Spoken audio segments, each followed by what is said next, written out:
नमस्कार, स्वागत है आप सभी का सीएनबीसी आवाज पर। मैं हूं हर्षदा सावंत और आप देख रहे हैं आपका पसंदीदा स्टार्टअप शो आवाज एंटरप्रेन्योर, जहां हम बात करते हैं भारतीय स्टार्टअप इकोसिस्टम के बड़े मुद्दे, ट्रेंड्स और साथ ही नए आइडियाज की। बड़े छोटे शहरों में उभरते खाने के शौकीनों के चलते भारत आज खाने के अलग अलग स्वाद चख रहा है और इन फूडीज के बीच एक हिट आइटम साबित हुआ है आर्टिजन ब्रेड। अब आप लोग कहेंगे कि ब्रेड तो ब्रेड होती है, इसमें आर्टिजनल क्या है? लेकिन अगर आप किसी बेकर से बात करें तो वार्म, क्रस्टी, फ्लेवरफुल और पौष्टिक ब्रेड बनाना एक कला है। चाहे वो सावरडो हो, ब्रियोश हो या फिर मुंह में पिघलने वाले क्रोसॉन हो, ऐसे हैंडक्राफ्टेड यम्स आपको मार्केट में खूब मिलेंगे आजकल और इन्हें बनाने वाले कलाकार भारत में तेजी से उभर रहे हैं। हाल ही में आई एक रिपोर्ट के मुताबिक देश का बेकरी मार्केट 2020 में करीब $7.6 बिलियन का था, जो अगले 5 सालों में करीब $12.5 बिलियन तक पहुंचने का अनुमान है। इस सेक्टर में ग्रोथ के पोटेंशियल देख अब वेंचर फंड्स भी यहां पर काम कर रहे स्टार्टअप्स को बैक करने लगे हैं या फिर ये कहें सेक्टर का स्वाद ले रहे हैं। इसी पर आज हमारा फोकस है आवाज एंटरप्रेन्योर में और मेरे साथ जुड़ रहे हैं द बेकर्स डजन के को-फाउंडर स्नेह जैन, सुचालीज आर्टिजन बेक हाउस की सुचाली जैन और फायरसाइड वेंचर्स के प्रयाग मोहंती। आप तीनों का ही स्वागत है सीएनबीसी आवाज पर। देखिए, मौसम ऐसा है कि अच्छी खासी बारिश मुंबई में, जहां पर मेरा स्टूडियो है, और फिर हम बात कर रहे हैं बेकरी की, क्रोसॉन्स की, सावरडो की। It's quite an opportune time, क्योंकि इस तरह के मौसम में कुछ अच्छा गर्मा गर्म खाने का मन भी करता है। And we are going beyond the regular chai pakodas. पहले तो मैं स्नेह आपको कंग्रेचुलेट करना चाहूंगी because I hear you have raised a pre series A and Suchali, आपके प्रोडक्ट्स ने दिल जीत लिया है। कई सारे लोग, एटलीस्ट हमारे न्यूज रूम में तो हिट हैं आपके प्रोडक्ट्स। तो let's start with how the business is going. स्नेह, आपसे मैं शुरुआत करना चाहूंगी। आप और अदिति ने इनफैक्ट ये बिजनेस 2013-14 में शुरू किया and now you are standing at a point कि आपकी बिजनेस में एक वेंचर फंड ने पैसा लगाया है। अब ये ग्रोथ आप लोगों ने अब तक कैसे हासिल की है, उसका एक हमें थोड़ा सा बैकड्रॉप दें। धन्यवाद हर्षदा। एक्चुअली हर्षदा, जब मैंने और अदिति ने 2013 में द बेकर्स डजन की शुरुआत की, तब एक्चुअली हमने ये पाया, जो आपने कहा पहले, कि इंडिया में अच्छी ब्रेड नहीं मिलती। 2013 में भी कुछ 5 स्टार होटल की बेकरीज में मिलती थी, लेकिन लोगों को ये आसानी से उपलब्ध नहीं था। और आप ये सोचिए कि ब्रेड एक्चुअली एक डेली जरूरत है, तो अच्छी ब्रेड नहीं मिलना बहुत बड़ी समस्या थी, जिसको हमने ट्राई किया सॉल्व करने के लिए। एंड स्पेशली पिछले 3 से 5 साल में, और स्पेशली कोविड के पोस्ट, जो एक बेकरी में इंटरेस्ट जागा है, कोविड, पोस्ट कोविड में आपने देखा होगा कि लोग घर पे ब्रेड बेकिंग कर रहे थे। एक ऑलमोस्ट वो मेंटल रिलैक्सेशन का एक जरिया बन गया था।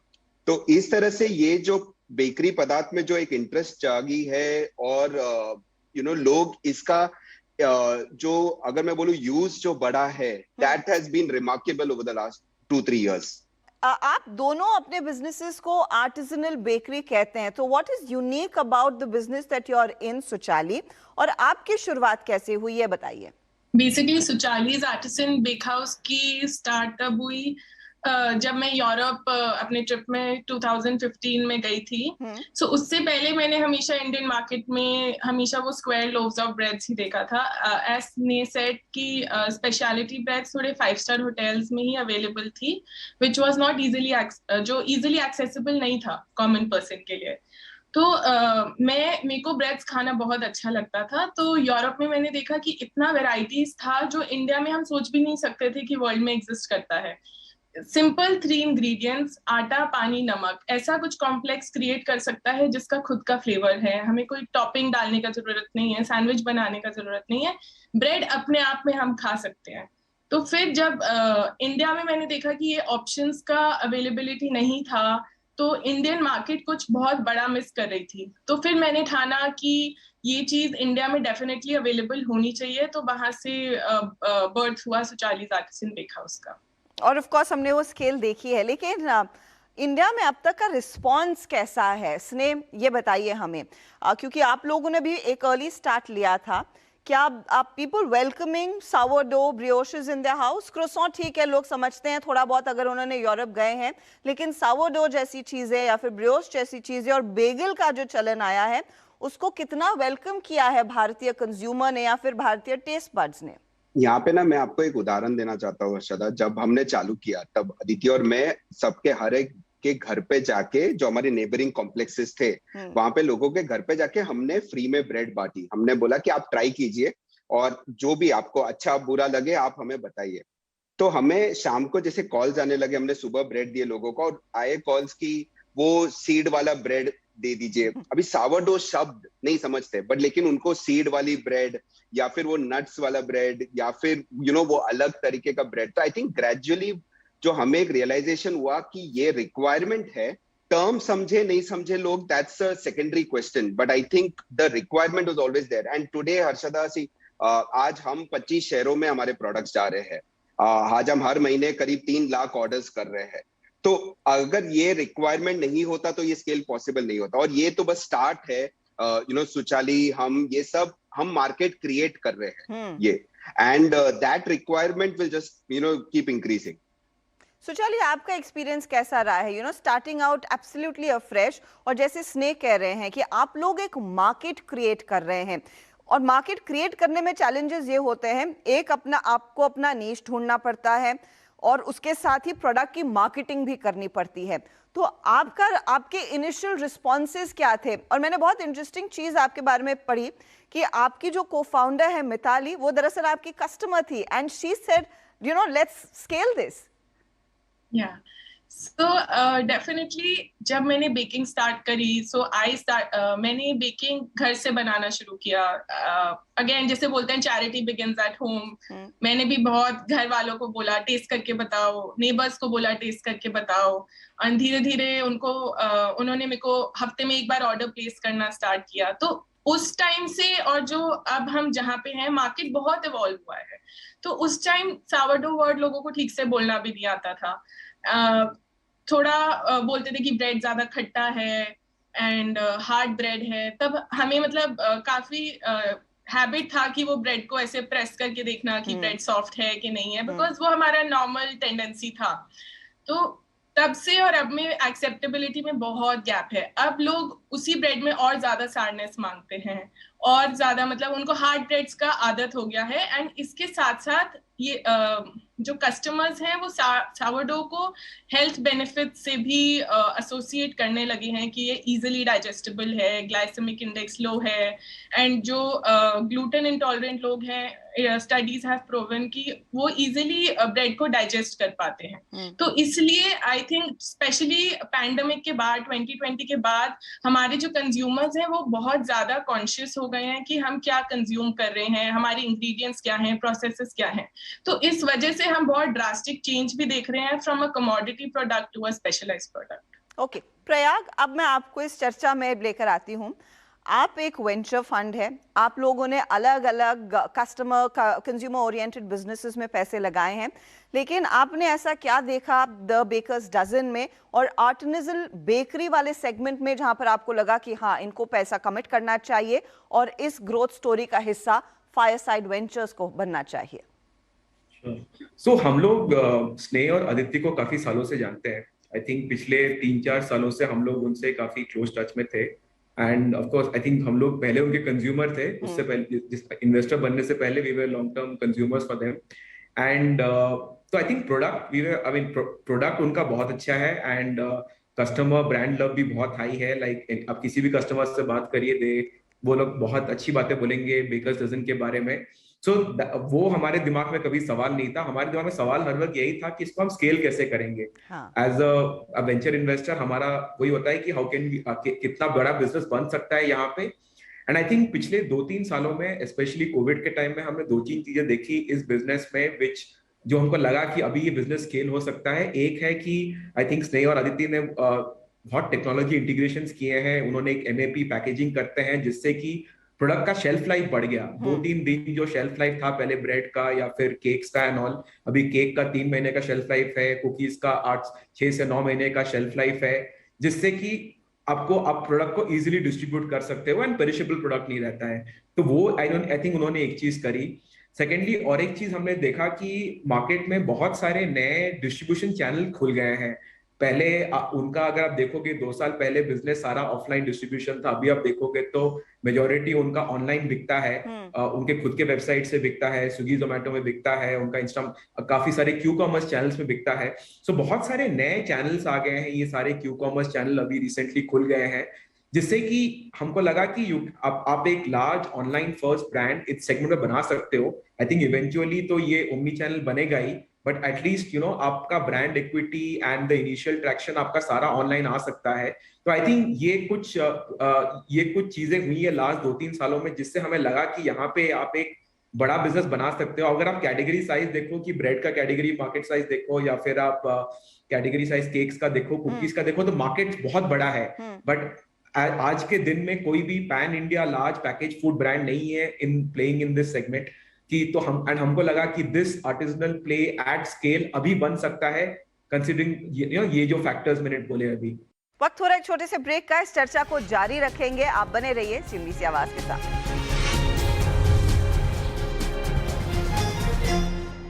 Hello and welcome. आज आवाज एंटरप्रेन्योर में हमारी स्पॉटलाइट है आर्टिजनल बेकरीज पर, और मेरे साथ हैं चर्चा में द बेकर्स डजन के को-फाउंडर स्नेह जैन, सुचालीज आर्टिजन बेक हाउस की सुचाली जैन और फायरसाइड वेंचर्स के प्रयाग मोहंती।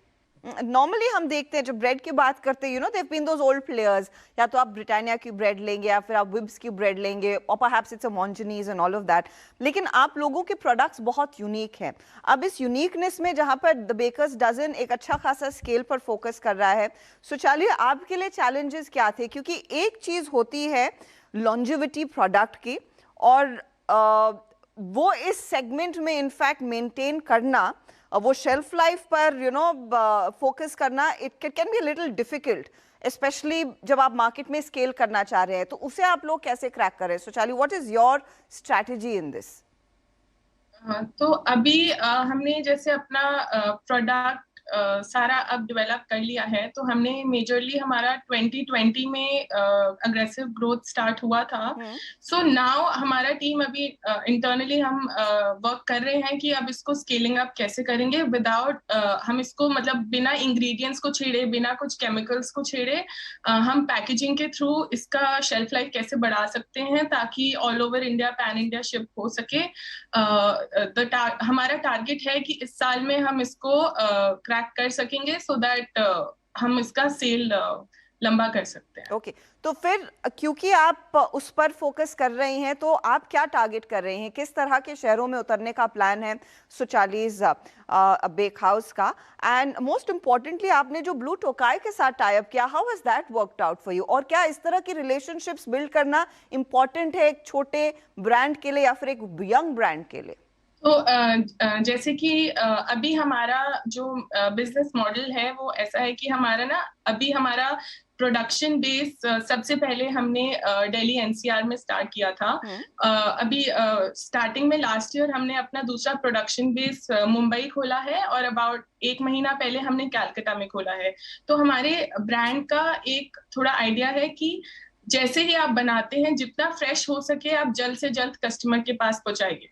तो अब अगर हम ब्लू टोकाई के टाई अप्स के बारे में बात करें, तो ब्लू टोकाई जैसे one of the best speciality coffee है इंडिया में, तो उनके साथ टाई अप में भी हमें बहुत बेनिफिट रहा। इट वाज बोथ साइड्स, क्योंकि कॉफी एंड क्रोसॉन बहुत अच्छा कॉम्बिनेशन होता है, तो उससे भी हमें काफी अच्छा मार्केट में एक्सपोजर मिला।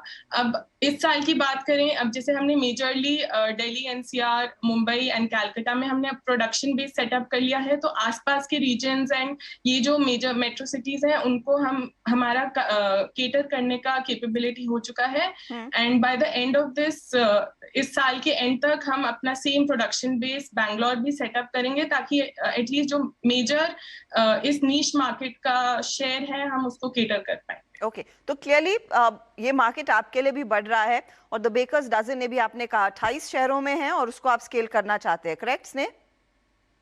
करेक्ट।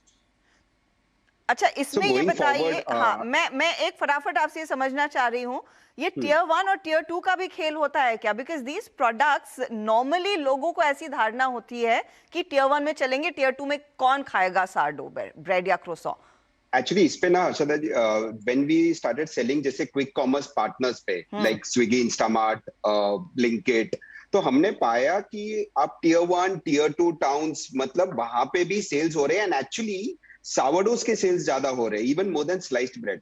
सो आई थिंक जो वहां के लोग हैं ना, उनको ये अवेयरनेस है, अभी रिक्वायरमेंट है, डिस्पोजेबल इनकम भी है, बट ऑप्शंस नहीं है।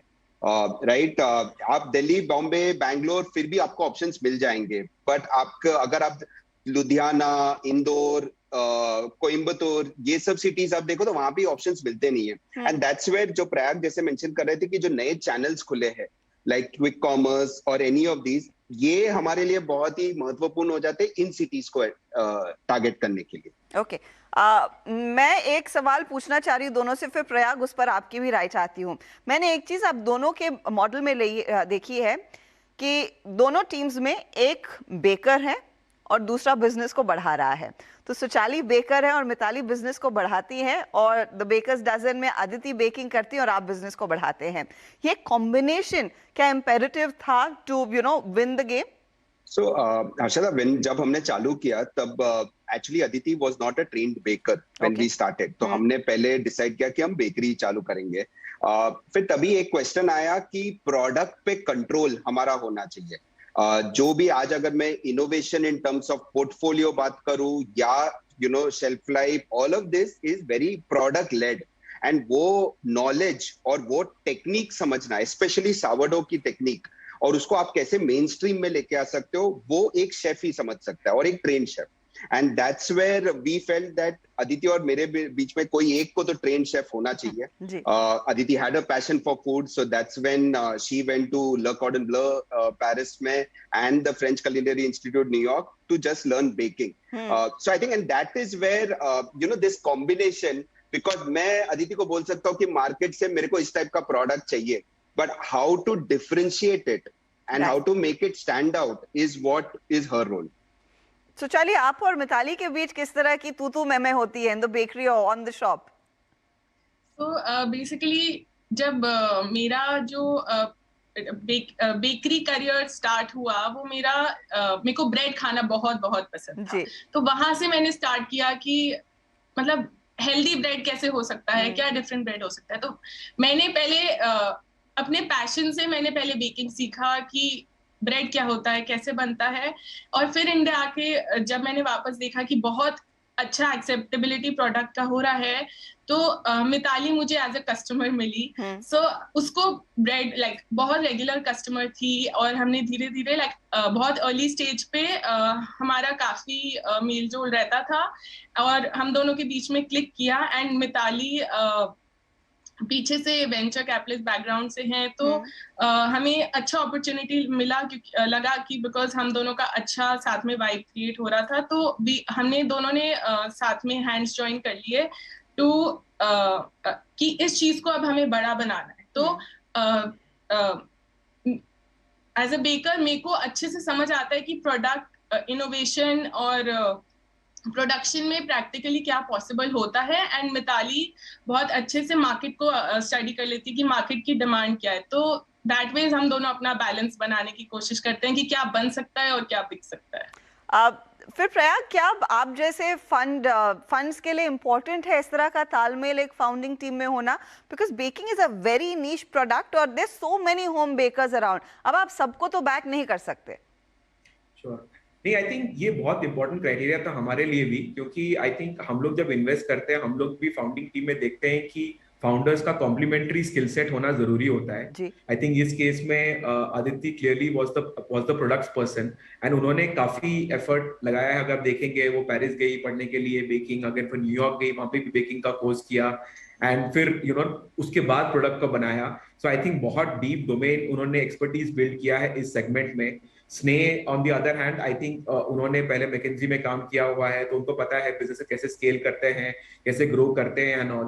तो हमको लगा कि इन दोनों का जो टीम है बहुत अच्छा कॉम्प्लीमेंट्री टीम है। एंड जब भी हम इन्वेस्ट करते हैं हम लोग हर वक्त ढूंढते हैं कि जो फाउंडर्स का हो कॉम्प्लीमेंट्री स्किल सेट हो, ताकि together I mean 1+1 actually is more than 2, वैसे हम देखते हैं। एक और एक 11 डेफिनेटली बन जाते हैं। So Charlie, because you are the baker here, अब बेकिंग का शौक हमें से कई लोग रखते हैं। अगर हमें यहाँ से एक नई शुरुआत करनी है and we want to follow the likes of you and the Bakers Dozen, वो क्या चीजें हैं जो ध्यान में रखनी है? इज दैट फॉर्मल एजुकेशन जो आदिति ने हासिल किया, जो आपने भी हासिल किया, an essential and imperative? As a baker जो मैं कुछ 2-3 बातें बोलना चाहूंगी टू अदर बेकर्स जो आगे कुछ करना चाहते हैं। नंबर 1, आपको अपना प्रोडक्ट में पूरा बिलीफ रखना है कि जो मैं जो भी आप बेक करते हैं उसको बेस्ट बेक कीजिए अपनी नॉलेज के हिसाब से, एंड आगे जब हम उसको मार्केट करेंगे तो मैं इसमें बिलीव करती हूँ कि जो मुझे खाना अच्छा लगता है वो ही मैं बेचूंगी और वो ही मेरे कस्टमर्स को खाना अच्छा लगेगा। तो इसलिए कस्टमर्स बेस्ट मार्केटिंग होते हैं, वर्ड ऑफ माउथ कस्टमर्स का बेस्ट होता है। तो आप कभी भी अपनी क्वालिटी पे, प्रोसेस पे कभी भी कॉम्प्रोमाइज ना कीजिए। तो अगर आप नहीं करेंगे तो आपके पास सक्सेस ऑटोमेटिकली आएगा। आपका प्रोडक्ट बेस्ट होना चाहिए, अपने टैलेंट में बिलीव रखिए और बेस्ट ऑफर कीजिए मार्केट को। And does the additional experience of doing an apprenticeship जैसे आपने किया किसी दूसरी बेकरी के साथ, या फिर अलग से जो आप जाकर पढ़ते हैं कुछ अलग सीख के आते हैं, वो इम्पोर्टेंट है? वो क्या और एडिशनल स्किल्स आपको दिलाता है, और is it something that someone can perhaps learn on the job as well? Definitely वो बहुत हेल्प करता है, बिकॉज देखिए जो हम कुछ क्रिएट कर रहे हैं, द प्रोडक्ट जो हम क्रिएट कर रहे हैं, इन द एंड वो एक हमारे लिए, फॉर आवर कंट्री, हमारा इंडिया एक कहते हैं रोटी फ्लैट ब्रेड कंज्यूमर कंट्री है। तो हमारी कंट्री में वो चीज लोकल नहीं बनता है। तो उसको अच्छे से सीखने के लिए, ऑथेंटिकली सीखने के लिए डेफिनेटली, चाहे वो आप जैसे अदिति ने सीखा, आप एक culinary स्कूल जाइए, या फिर आप जितना इंटर्नशिप्स और अप्रेंटिसशिप्स के थ्रू सीख सकते हैं, बिकॉज लोकली कहीं जाके आप जितना अच्छा सीख सकते हैं तो वो वैसे ही आप अपने वापस आके उसको कन्वर्ट कर पाते हैं। फिर जब हम वापस आते हैं तो इंग्रेडिएंट्स में बहुत फर्क होता है। हमारा आटा सेम बिहेव नहीं करता है, हमारा पानी सेम बिहेव नहीं करता है, बट आपको पता है कि आपको किस टाइप का प्रोडक्ट, क्या आपका बेंचमार्क है, आपको कैसा प्रोडक्ट बनाना है, तो वो डेफिनेटली बहुत हेल्प करता है आपको। एनी टिप्स ने आपकी तरफ से to the aspiring bakers out there? So मैं एक ही चीज बोलूंगा अर्चना, कि पहले ना जैसे सुचा ने बोला कि पहले प्रोडक्ट परफेक्ट कीजिए और एक बिजनेस को एक स्ट्रॉन्ग फाउंडेशन दीजिए। See even before we raised funds, हमने 8 साल लगा दिए इसको एक स्ट्रॉन्ग फाउंडेशन करने के लिए। बिकॉज आजकल बहुत टाइम क्या होता है, लोग प्रोडक्ट चालू करते हैं, एक छोटे एरिया में समझो थोड़ा सेल्स हो जाता है और फिर फंडिंग रेज करने, इसको जल्दी ग्रो करने के लिए ट्राई करते हैं। But this business, I think the foundations have to be strong. आप प्रोडक्ट परफेक्ट कीजिए, एक लोकल एरिया में या लोकल सिटी में उसको स्ट्रॉन्गेस्ट ब्रांड बनाइए, फिर इसको एक्सपेंशन पे लेके जाइए। Okay, it's been great having you on board. बहुत बहुत शुक्रिया स्नेह, सुचाली, हमारे लिए समय निकालने के लिए। And Prayag, thank you very much for your inputs as well. All the very best. Thank you Archana. इसी के साथ आवाज एंटरप्रेन्योर में इस हफ्ते इतना ही। आपको हमारा शो कैसा लगा ये आप हमें जरूर बताएं। आप हमसे संपर्क में रह सकते हैं ट्विटर और फेसबुक के जरिए। अगले हफ्ते फिर मिलेंगे। Take care.